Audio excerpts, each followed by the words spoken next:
来继续来看这个基隆市的公车又搁突车了。有民众亲目睭看到，这公车驶到中山区的时阵，后门突然间落去，公车处马上派车去接送着人客，讲是机械故障，车门才落去。讲这基隆市政府日前开1亿5千万买一批中古的公车，但是一直来突车，议员痛骂应该都爱通盘来检讨。维修人员培养测试，甲汽油挂伫车门轨道，进入检查唔到代志，因为这台公车前一天发生后车门落去事件。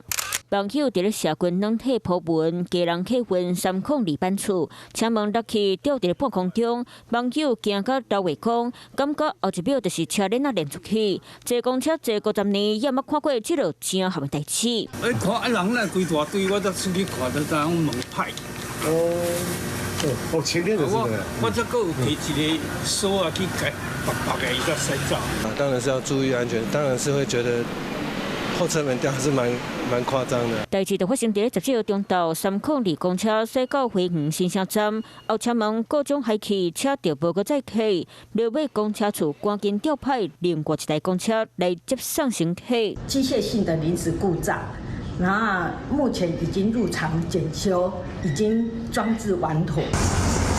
公车故障的事件，常在听到进前市府开1.5亿买50台中古公车，毋过直直咧出包，刚7月就发生7摆吊车，佮因为公车沿路漏油，互真侪骑车民众骑甲摔倒。应该要建立一个标准的挑选作业流程，以及车体的检修、后续保养，应该要好好的来做一次的规划，而不是头痛医头，脚痛医脚。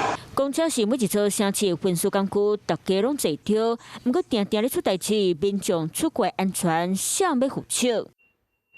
你好，我是宋彦明。想掌握最及时的新闻资讯吗？赶紧订阅、按赞、开启小铃铛，锁定华视新闻 YouTube 频道。